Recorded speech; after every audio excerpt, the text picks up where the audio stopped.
Baik, selamat malam untuk Bapak dosen pengampu, Bapak Nur Basuki SPD MPDT.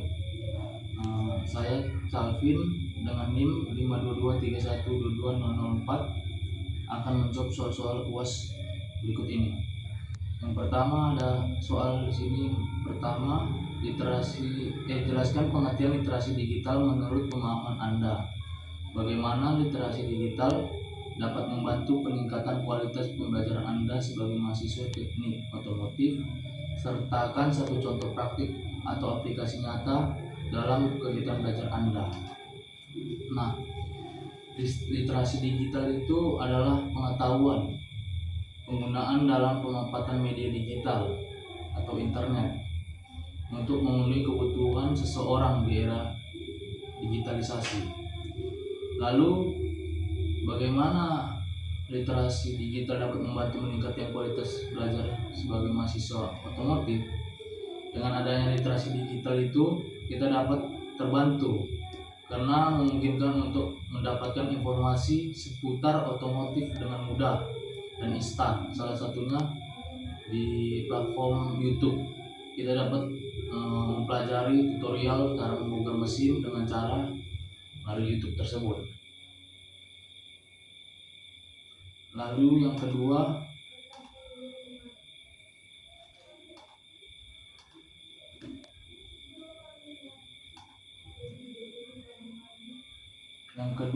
soalnya uraikan langkah-langkah yang Anda lakukan untuk mengevaluasi keakuratan dan keandalan informasi digital, terutama informasi yang berkaitan dengan teknologi otomotif. Berikan satu contoh kasus informasi penyesatan yang Anda temui dan dampaknya jika dipercaya begitu saja. Nah, langkah-langkah yang saya lakukan untuk mengevaluasi keakuratan dan keandalan informasi yang berkaitan tentang otomotif itu dengan cara yang pertama kita memeriksa sumber informasi. Lalu yang kedua itu membandingkan dengan informasi yang lain, dengan sumber yang lain. Yang ketiga, memeriksa tanggal penulisan atau tanggal video, kapan itu diupload oleh seseorang. Contoh kasusnya untuk informasi penyesatan ini saya ambil dari contoh kasus Aston ke bensin, yang dimana seseorang atau yang mengupload itu bilang Aston ke bensin itu meningkatkan efisiensi bahan bakar hingga 30%. Nah, saya pernah menemukan video itu di sosial media bahwa yang mengupload itu mengklaim bahwa menambahkan beberapa tetes aseton ke tangki bensin dapat meningkatkan jarak tempuh kendaraan secara drastis. Nah, klaim tersebut tidak didukung oleh penelitian, jadi belum dapat dipercaya dengan sepenuhnya. Lalu soal nomor 3, analisislah dampak positif dan negatif dari penggunaan media sosial bagi mahasiswa. Jelaskan bagaimana Anda bisa memanfaatkan media sosial secara produktif dan etis, khususnya sebagai calon tenaga didik di bidang otomotif. Nah, media sosial itu adalah bagian dari kehidupan sehari-hari semua orang atau mahasiswa. Tetapi di balik dari itu penggunaannya terdapat dampak negatif dan positifnya. Untuk dampak positifnya penggunaan media sosial itu, mahasiswa dapat belajar dari YouTube cara tutorial membongkar mesin. Yang kedua, dapat mempermudah akses untuk berhubungan dengan keluarga atau kerabat dengan ada internet atau WhatsApp. Yang ketiga, untuk dampak negatifnya, yang pertama, penggunaan media sosial dapat mengurangi fokus belajar mahasiswa, karena mungkin mahasiswa itu kecanduan game, jadi dia lupa untuk belajar atau mengerjakan tugasnya. Yang kedua, mengganggu daya ingat otak. Yang kita tahu di mana-mana mahasiswa sejaman sekarang apabila dikasih materi atau tugas dari dosen, dia selalu memfoto tugas itu. Jadi setelah sampai di rumah dia lupa apa itu tugas tadi, apa itu materi yang dikasih dosen tadi, karena terlalu mengandalkan teknologi. Jadi daya ingat mahasiswa atau seseorang itu jadi lemah karena adanya teknologi itu, dampak positifnya, negatifnya. Lalu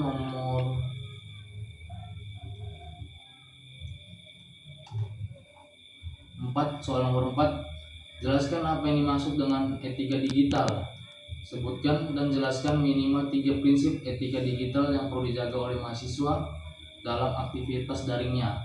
Berikan contoh pelanggaran etika digital yang sering terjadi dan bagaimana menghindarinya. Nah, untuk etika digital itu adalah nilai moral yang mengatur perilaku seseorang dalam menggunakan teknologi atau berinteraksi dalam dunia digital. Nah, prinsip etika digital yang harus dijaga dalam kehidupan sehari-hari itu yang pertama adalah privasi atau keamanan. Cara menghindarinya, jangan mudah memberikan password atau kata sandi kepada orang lain yang tidak dikenal. Yang kedua, jangan mudah menyebar informasi yang belum diketahui kejelasannya. Cara menghindarinya dengan cara menelusuri dulu apakah informasi yang kita share itu betul, real atau hoax. Nah, yang ketiga itu ya bullying di media sosial. Cara menghindarinya ya jangan mudah berkomentar di video seseorang. Jangan mudah percaya terhadap informasi yang belum diketahui jelasnya, sehingga kita dapat mengakibatkan mengomentar ke video seseorang itu yang dapat membuat seseorang itu sakit hati. Untuk soal yang nomor 5 itu, jelaskan potensi risiko pelanggaran privasi di dunia digital. Apa saja langkah konkret yang Anda lakukan untuk menjaga keamanan dan pribadi saat menggunakan layanan digital, baik untuk belajar maupun aktivitas pribadi.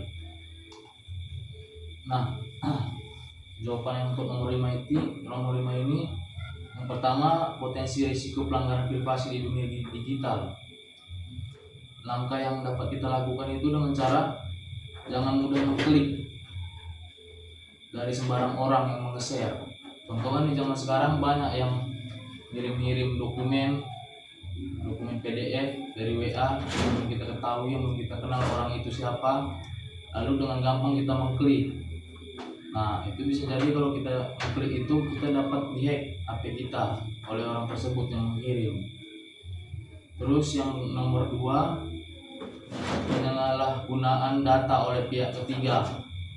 Langkah yang harus dilakukan dengan cara jangan mudah memberikan data informasi tentang kita ke sosial media. Contoh kayak Facebook, TikTok, jangan mudah memberikan informasi ke aplikasi tersebut atau yang lain-lainnya.